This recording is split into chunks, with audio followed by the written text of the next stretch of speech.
This is Mundo Revolução and we are now going to talk about the situation in Ukraine. Today, March 19, 2025, it is 9 a.m. here in Rio de Janeiro, 2 p.m. there in Kiev at the time I recorded this video. The big news of the day was the conversation between Putin and Trump that resulted in a mess, as expected, right? Putin promised to stop attacks on Ukrainian energy infrastructure that were destroyed on the first night, right? Trump and Putin talked, right, around 6 p.m. yesterday. By the way, Putin called Trump late, right, to humiliate Trump a little more, of course, right? Trump accepted the humiliation once again, of course too. Then they agreed that there would be no more attacks on energy targets. And then, immediately after, Russia launched an attack on several energy targets and in Ukraine, particularly here in Sloviansk, a lot of attacks here in Sloviansk, Kramatorsk. Sloviansk is without electricity or was without electricity for a period of time because of these attacks, right? In other words, Putin's word is what I've already told you, it's worth nothing.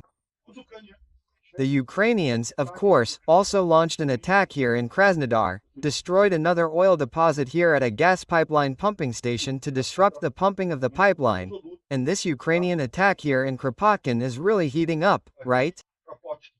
Well, other than that, we don't have any big news. What we're going to talk about today, mainly, is Trump's conversation with Putin. What do we know was discussed, what was agreed upon? I'll tell you right now that nothing. Putin didn't accept absolutely anything in the end. And what are the prospects from here? Let's talk about this and other news in detail. These news items were suggested by Mok, Kapixaba, the rest are Pixada, Miladar Guniev and several other people. Thanks to the people who suggested news items on our website, novolving.com.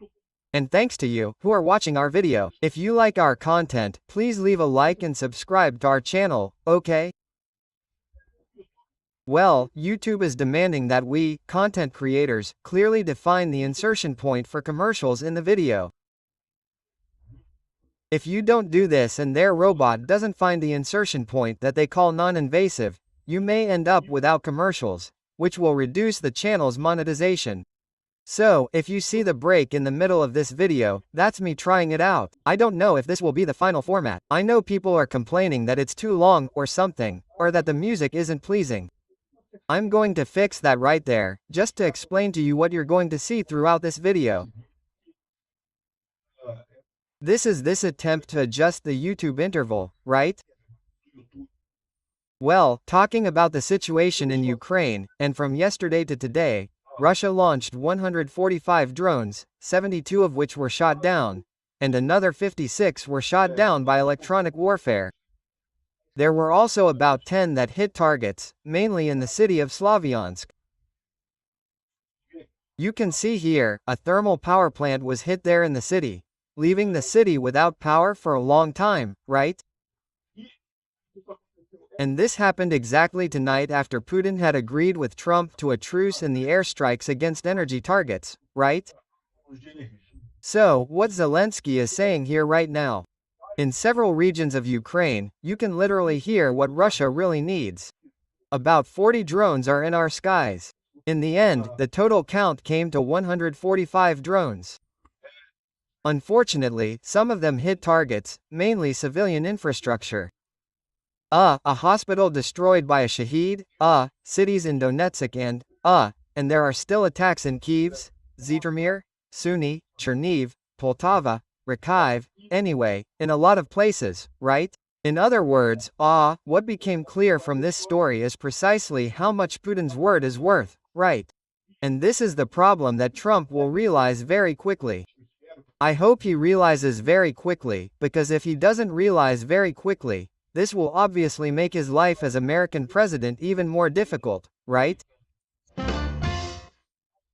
Well, here are the people at the UCR, there in Kiev, about a massive drone attack, hours after Trump said he had reached a peace talks with Putin. I don't know what there and what, right, that he would no longer attack infrastructure targets, electrical energy and so on. I honestly think that this attack, this mutual pause and energy attack is even wrong for Ukraine, from a strategic point of view, because now that Ukraine has long Neptune, which can hit Russian refineries with great force and so on. There is no reason to repair it. We can knock Russia out much faster than Russia can hit Ukraine, right? And it is important to note that in Ukraine, in Russia too, okay? But in Ukraine and during the winter is where you have a very high need for energy consumption, because, as you know, winter is very cold there. So, if you don't have heating, you really run the risk of becoming incapacitated there. But winter is ending, right? It is still cold there in Ukraine, it is still cold there in the region, but the outlook from now on is that it will start to warm up, right? We are entering spring now at the end of March, and the outlook is that things will start to warm up there. So, at this time it is less damaging for Ukraine.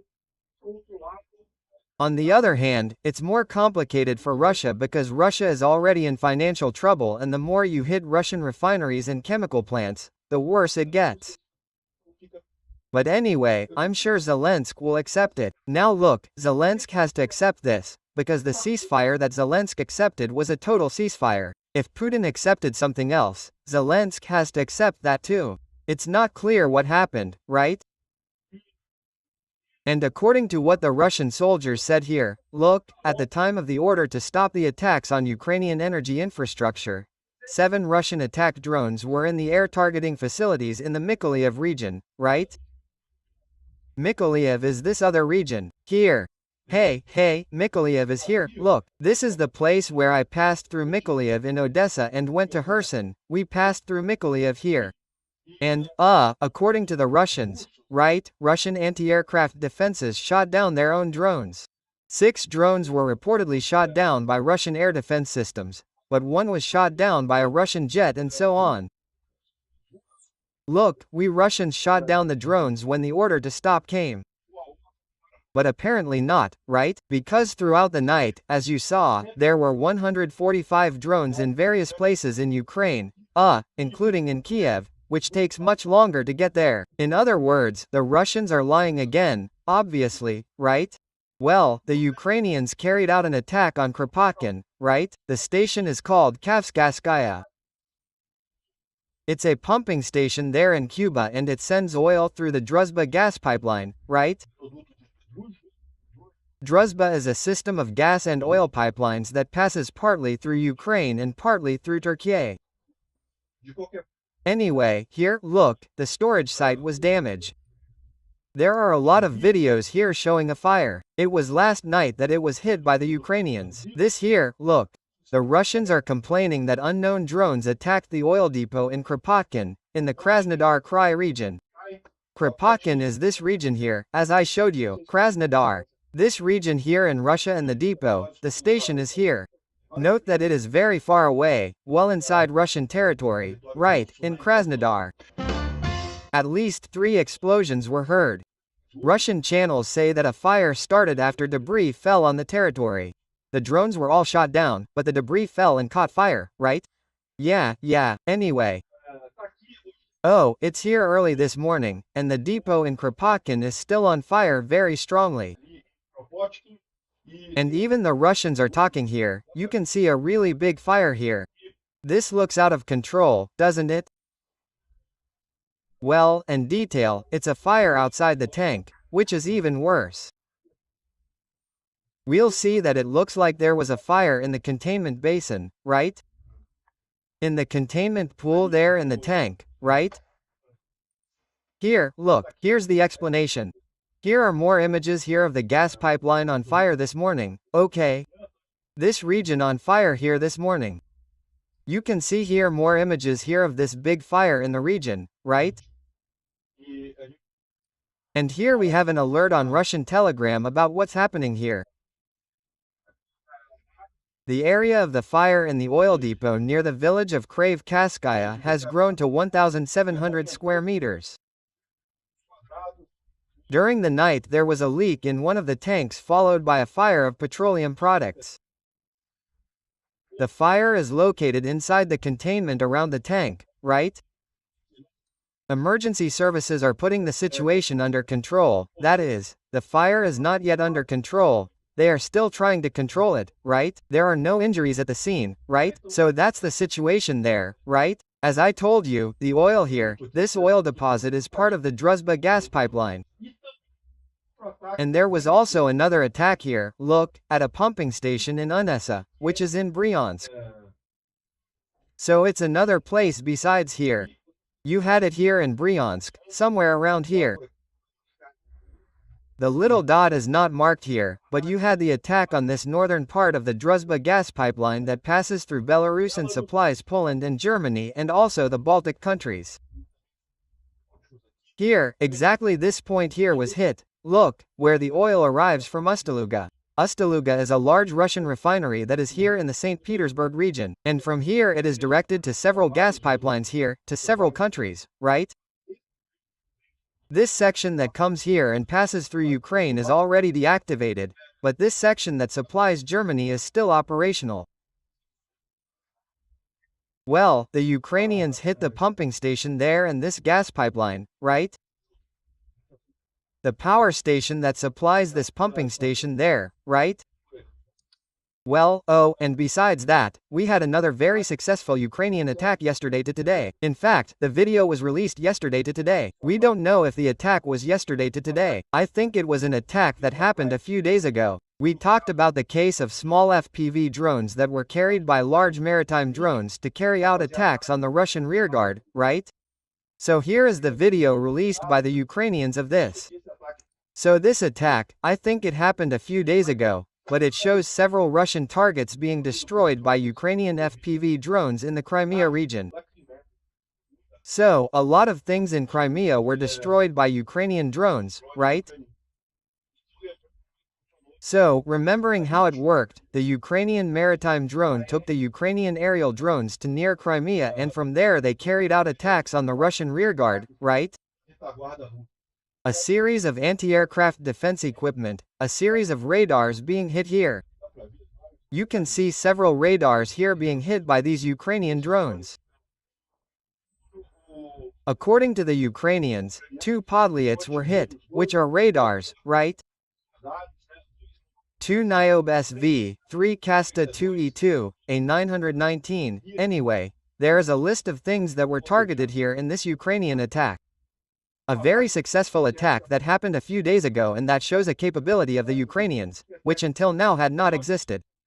This idea of taking the drones by sea and using them there in the rearguard of the Russians is a new capability.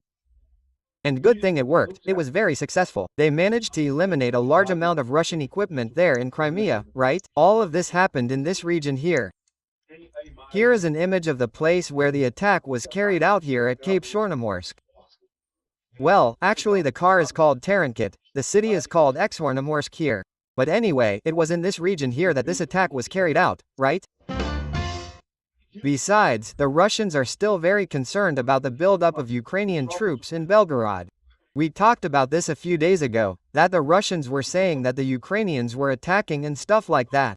They are saying here that they are deploying a lot of equipment, a lot of soldiers and stuff like that. I still think this is nonsense. It's the Russians saying that they are being attacked to gain supplies and stuff like that. I don't think there will be anything here, but let's see, let's follow up, right? It's true that there was a little progress here, look.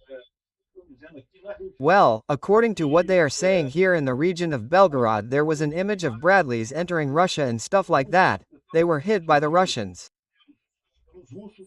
The Ukrainians managed to leave, abandon the Bradley and return to Ukraine. But they were unable to advance. Some mechanized units in the region were involved. But again, there is no evidence that it was a large-scale attack there. It was a small attack and perhaps even a Ukrainian distraction there. We don't know exactly what happened. And I think it's important to emphasize that the Bradley is another armored vehicle that has helped Ukraine a lot, okay?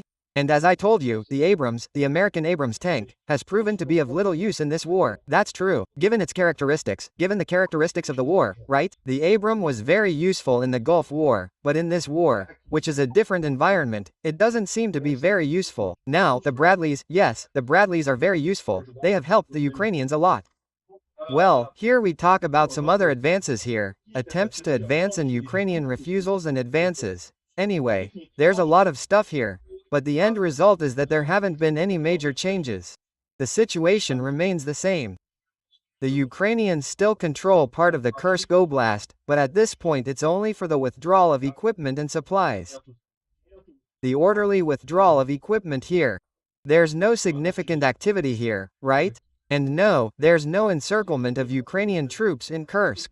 That's been denied many times. American intelligence knows that there were no such troops and encirclement. Trump keeps talking this nonsense because, well, I'll explain it to you. I'll talk in a moment about Trump's conversation with Putin, right? He keeps talking this nonsense because he still thinks he's going to be able to benefit from Russian propaganda, from Russian disinformation. And he doesn't realize that Russian training is failing, right? Here, look, hey, another piece of information. Remember that a few days ago we talked about the long Neptune, right?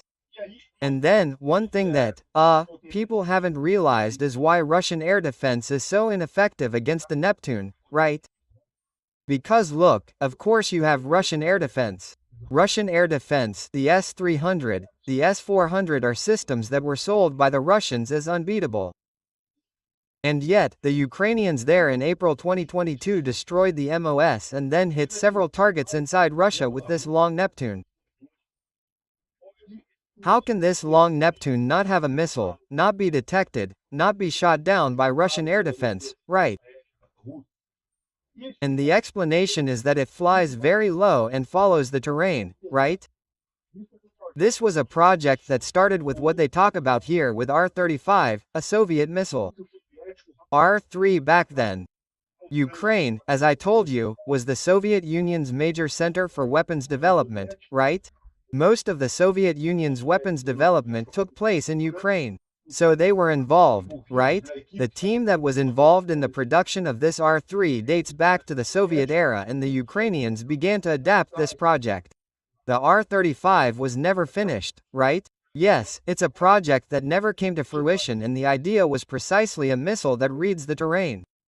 So it flies very low and follows the terrain until it hits the target, right? This makes it very difficult for it to be detected by anti-aircraft defense because it's flying low. So it's at a very low altitude, anti-aircraft defense doesn't detect it, it's even over the target's data, and by then it's too late to use any anti-aircraft defense system. Well, this missile was developed by the Ukrainians, and today it gave rise to the longitudinal Moskva. The Moskva didn't actually see the longitudinal Neptune at the time, right? And there was a whole strategy. There was an attack with Bayraktar drones coming close to the Moskva so that the Russians would be worried about the Bayraktar, trying to destroy the Bayraktar, while the longitudinal Neptune missile was coming, and at the time the Neptune was still there, right? And it hit the Moskva, right? The flagship of the Russian Black Sea Fleet. Anyway, with that, the Neptune is a really worrying thing for the Russians. People are terrified about it. It wouldn't be strange that Putin agreed to this business of stopping attacks on infrastructure targets precisely because he was afraid of the Neptune, right? The Institute for the Study of War talks here about the conversation between Putin and Trump. Obviously, Putin did not accept the proposal for a ceasefire on the front line and reiterates demands for a resolution of the war, which is ultimately the Ukrainian surrender, right? And we already knew that would be the case. Trump had that idea, similar to Lula's here in Brazil, similar to Bolsonaro's here in Brazil, that Ukraine is finished, that Ukraine is already gone, that it is not easy to achieve peace because Ukraine is already gone, that kind of thing. But that is Russian propaganda. No, Ukraine is not already gone. No, they say this thing that Ukraine has lost the war since February 25, 2022, and no, it is far from reality. On the contrary, the one who is getting screwed in this war is Russia. The one who is losing the war is Russia because of Ukraine's mere resistance. Russia is not in a position to maintain this effort for much longer. If Ukraine continues to resist, it will win this war, it will recover its territories. Anyway, hey, and another huge mistake that Trump is making is believing Russian propaganda. I have no doubt that at this point in the game, the great effort that Russian propaganda is making against Trump is trying to convince him that Russian propaganda is important. I'll explain to you why I say this, right? Well, let's talk about this subject, which is the most important subject of the day, right? Boris Johnson told the truth here. What a surprise, Putin rejected the unconditional ceasefire. He wants to continue bombing Ukraine and killing innocent Ukrainian civilians. He wants Ukraine disarmed. He wants Ukraine neutralized. He wants Ukraine to be a vassal of Russia. He's not negotiating, he's laughing at us. He's literally wiping his feet in Trump's face, but Trump doesn't realize this. Why doesn't Trump realize this? Because he's immersed in Russian propaganda. He thinks that it was Russian propaganda that made him win the election, right? I don't rule that out. That's what I'm telling you. Here in Brazil, there are many people who think that this is not the case, because Russian propaganda is fantastic and all that they can destroy and build people up, and I don't know what else there. And I know that. They attack me all the time, right? I'm being targeted by Russian propaganda right now here in Brazil. It's okay. Russian propaganda is flawed. They don't see the long term in this story. You may have an initial loss. Yes, you may have an initial loss. You may have something, right? Some people fall for Russian propaganda. Of course, some people fall for Russian propaganda, but the truth always prevails in the end. Trump won the election there exactly because he was being persecuted by Biden, persecuted by the left, and also because there is this American feeling, which is a common feeling in many countries around the world, that the government is too big. The government has become too inefficient. Something has to be done to reduce the size of the government. This feeling that exists all over the world. That's why many of the so-called right-wing candidates are very different from each other. If you think about it, Milei has nothing to do with Trump, nothing to do with Bolsonaro. Jorge Meloni and Bolsonaro, Trump and Le Pen are completely different people. Why did these people start to grow in popularity around the world? Exactly because there is a feeling that the states are becoming a huge, inefficient thing that sucks resources from society and gives nothing in return, right? Trump was elected because of this, not because of Russian propaganda, but it is logical that the Russian propagandists around him sell him the idea that, look, we don't have to do it with ourselves, we have to stay with Putin, because Russian propaganda is awesome, it can do this, it can do that. There are I don't know how many bot farms of I don't know how many things. Putin was literally laughing, he and the people he was with at a meeting, and they asked him, "Aren't you going to be late for the meeting with Trump? For the call with Trump?" Quote, he said, "No, I'll call you later, no problem, everything is ready to talk to Trump." Yeah, never mind, I'll talk to him later, stuff like that, no problem. People are laughing their heads off and stuff like that. In other words, Putin is going through this phase of humiliating Trump, and it's precisely Putin's interest in showing him how powerful he is in terms of propaganda. And Trump ends up seeing this as Putin's strength instead of realizing that it's Putin's desperation, because on the contrary, Russian propaganda is failing. If Russian propaganda were actually as effective as Putin expected, this war would have had a completely different outcome. First, because Ukraine would have withdrawn its troops and accepted the Russian invasion. Europe wouldn't have if it hadn't sided with Ukraine. The United States wouldn't have sided with Ukraine initially, right? Russian propaganda has failed and continues to fail and will continue to fail more and more, because the internet, contrary to what some people say, diminishes the power of Russian propaganda. It does not increase its power. Oh, but we're seeing so much Russian propaganda. How is that possible? Yes, exactly, because today you see Russian propaganda. In the past, you didn't even see Russian propaganda. That's why it was effective. There are people who still believe that the AZV battalion is Nazi. Why? Because this propaganda started in 2014 and it started in centralized information. It was the BBC spreading this. It was European newspapers spreading this story. The issue that shale gas is bad for the environment, that exploring shale gas, exploring frack is bad for the environment. I don't know what else. Even today, a lot of people believe it. That's false. In the United States, they have X-gas everywhere there. And today they are self-sufficient in oil because of that. Russian propaganda back then was 2008, 2007, that stuck very strongly. Why? Because it was done in a centralized way. On the internet, you see Russian propaganda, and if you see Russian propaganda, it loses its effect. It has less effect in the end, right? Anyway. Well, that's the thing, Putin is still in this story, of course. Bloomberg predicted that this meeting would come to nothing, because Putin would ask to stop all aid, not just from the United States, but from Europe, to stop sharing information, stop military mobilization and so on. Well, Trump said that none of that happened, that Putin didn't ask for a stop to aid to Ukraine, or disarmament, nor did we talk about it in the end, right? And, in other words, and his story is they talked, they didn't talk, I don't know. The fact is that there was no chance of this agreement working out. And on the contrary, what Trump is saying here is that he is acting like Putin's little friend. That's amazing. How can Trump continue with this idea that bowing down to Putin, that no, we have to reach an agreement, that we have to accept this deal, shows enormous weakness and he doesn't realize it, right? Here, look, people asked if he agreed to a ceasefire, but not a 30-day ceasefire.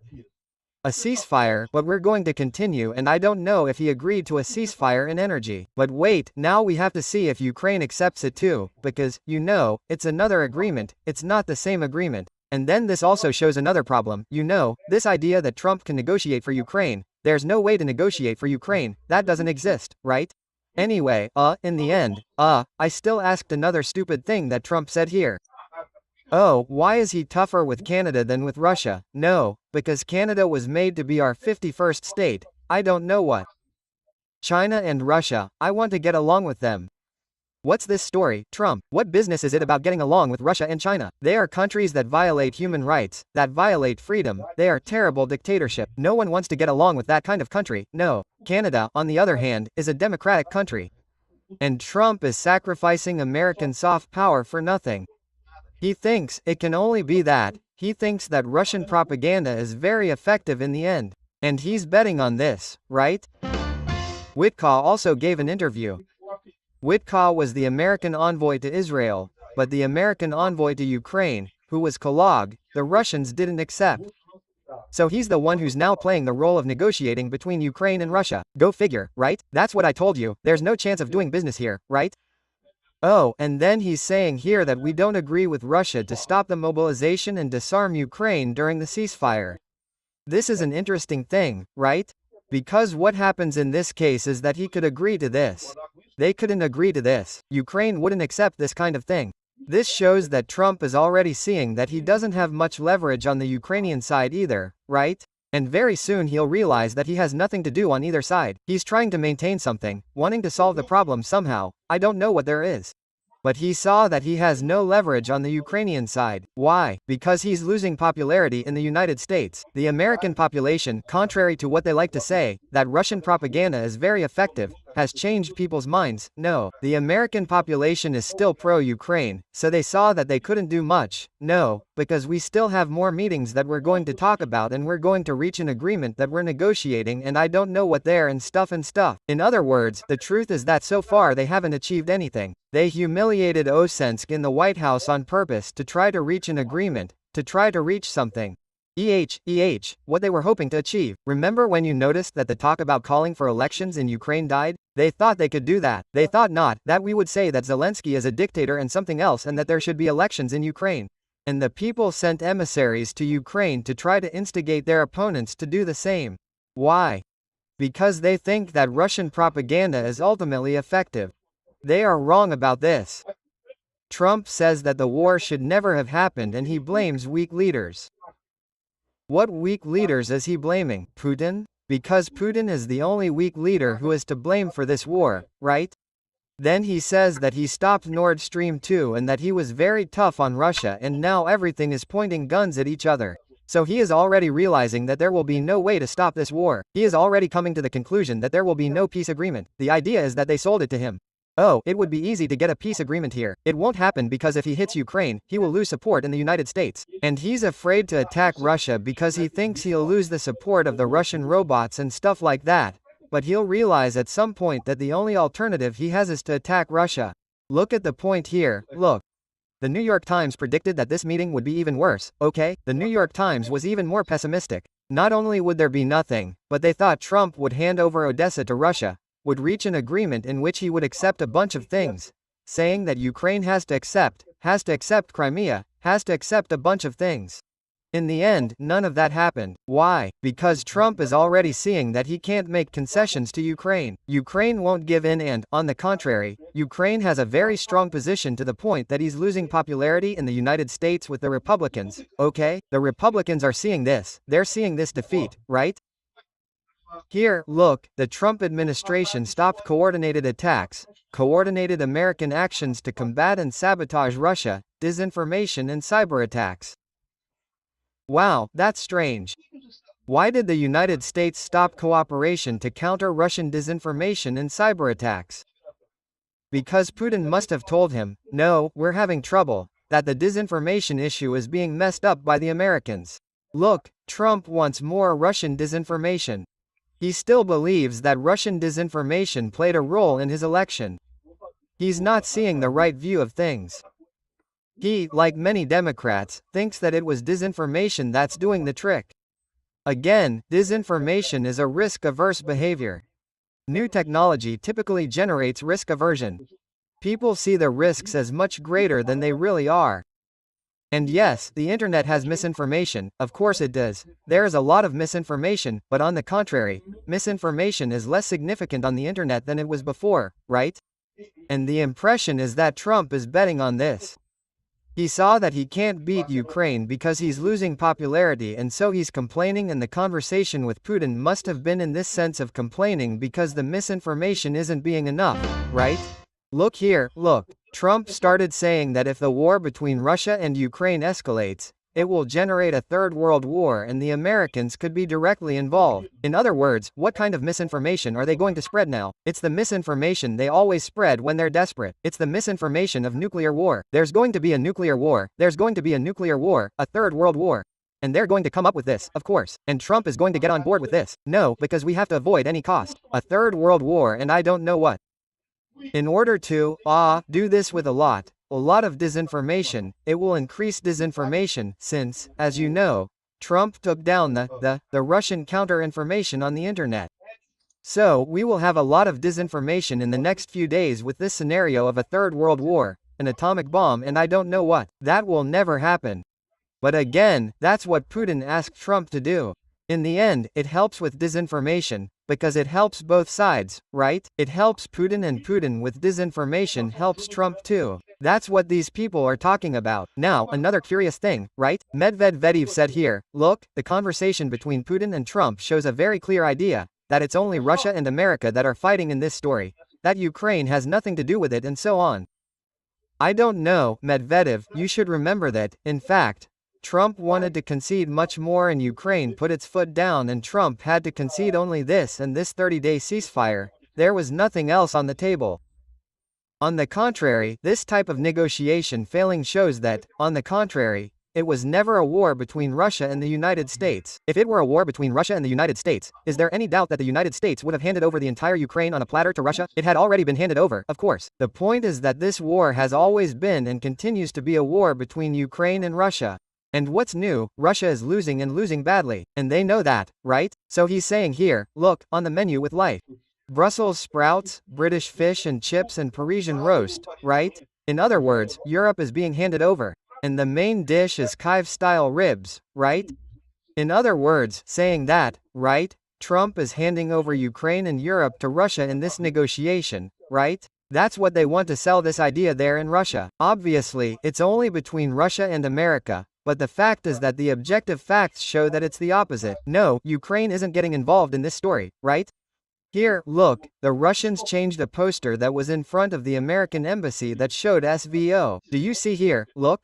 There was SVO here, look, from the war, right? From the Russian special military operation in front of the American embassy, and now they put up a poster saying we're together, right? Yeah, I'll tell you something, my friend, that's what they want. They want to unite, so you can see how the war never happened between Russia and the United States. They want to unite with the United States to defeat Ukraine, and they won't be able to, even if they unite Russia and the United States. Hey, here, look, Putin and Trump talked about scheduling rocky games during the peace talks. They want to schedule a rocky game to bring Russia and the United States closer together. Trump doesn't know what he's doing wrong. How much he's doing wrong. No, Russian disinformation isn't that effective, no. Trump, you're going to be seen as a weak leader in the end. And when Russia loses this war, when the Russian economy completely collapses, which isn't far off, then, my friend, things are going to get ugly for you, okay? Anyway, this is a huge mistake by Trump, which I don't doubt at this point is because he trusts Russian disinformation and is making absurd mistakes with it, right? Look, Putin said to me, if you don't mind, my friend, I hate to see you as an enemy. And he said very strongly, and I want to have a good relationship with Putin. I want to have a good relationship with President Xi, a good relationship with Kim Jong, and I don't know what else. And again, well, this can be a positive thing in times of peace. This can be a positive thing in times of peace. I applauded when Trump went there with Kim Jong and talked to him, because in times of peace this position is correct. We are no longer living in times of peace. We are already living in a war. It is already the Third World War. No, there will be no nuclear bomb, but we are already in the Third World War. And it is this story that now we have to be nice to the enemy, my friend. This story has an ending that everyone knows. Chamberlain, over in England, showed us the answer to this. Putin is thinking it is beautiful. He is loving it. He is making jokes. He said no, that the G7 is not a group. It is so small. There are only 7. The Russian economy is growing. We are resisting sanctions because sanctions are positive because they have made structural changes to the economy. The Russian economy is collapsing completely. There is nothing positive about it. That's it. As I tell you, the economy is about buying and selling. The more voluntary exchange you make, the more your economy grows. Russia, isolated, sanctioned, with no one wanting to step foot there, is only getting worse. Don't fall for this nonsense. Of course, Russian propaganda is saying that it's not, that the songs are excellent and so on. That's nonsense, right? Zelensky also talked about this meeting, right? After Putin's conversation with Trump, Russia launched attacks on energy infrastructure, hospitals and transportation, firing 150 drones. Zelensky said that we talked about this. We've already shown the results here. Once again, he reiterates that Ukraine will not recognize any occupied territory as Russian and that this is a red line, that is, this will not be accepted by Ukraine under any circumstances. And it's okay because Ukraine can't accept it. Even if Osensky signs a paper, it's worthless according to the Ukrainian constitution, right? Well, there were other things that Zelensky said here and he said it in another way that's different from the others. Of course, Ukraine supports peace, but if Russia talks and then bombs Lovians, we'll respond too. Well, Russia's objective is the same, no mobilization in Ukraine, no help for Ukraine, so that they can attack later. Oh, it seems that there was also an exchange of prisoners agreed, but this exchange of prisoners, according to Zelensky, was already planned. It's nothing new, right? Zelensky said he's going to have a conversation with Trump today. We didn't know about that. After the conversation with Putin yesterday, Trump is going to talk to Zelensky today and Ellens, who says that we're definitely going to win this war. Well, without American intelligence, we wouldn't know where the Russian ballistic missiles are pointed, but we have our own intelligence. In other words, Zelensky is indicating that he has something to share with Trump in this call that could help convince Trump of the right side of this story. Let's see what happens, right? He also says that he won't discuss with the Russians how our army is. It would be because the Russians have been saying that, not that the Ukrainian army has to be reduced, that it has to do this, that, no, the Ukrainian army is the one who decides, right? And Ukraine is not a menu. He said that Ukraine is not a menu where you can choose what you want. Oh, you'll want this, you'll want that. No, there's no such thing. And if Russia stops attacking our power plants, we'll stop attacking Russian power plants. So, Zelensky is saying here that he accepts this kind of thing if the Russians stop attacking, like they did last night. The Ukrainians attacked too. Let's see if there's anything new tonight. Thanks for watching the video until the end. If you liked the content, don't forget to leave a like. This helps the channel grow and reach more people. If you didn't like it, leave a dislike and explain in the comments how we can improve. Also comment on suggestions for topics that we can bring here. Insulting comments or those defending dictatorship and war criminals will be summarily blocked. Thank you for your understanding. If you are not yet subscribed to the channel, consider subscribing by clicking the subscribe button below and checking the bell for all notifications. If you want to help the channel, see how you can do so on our website.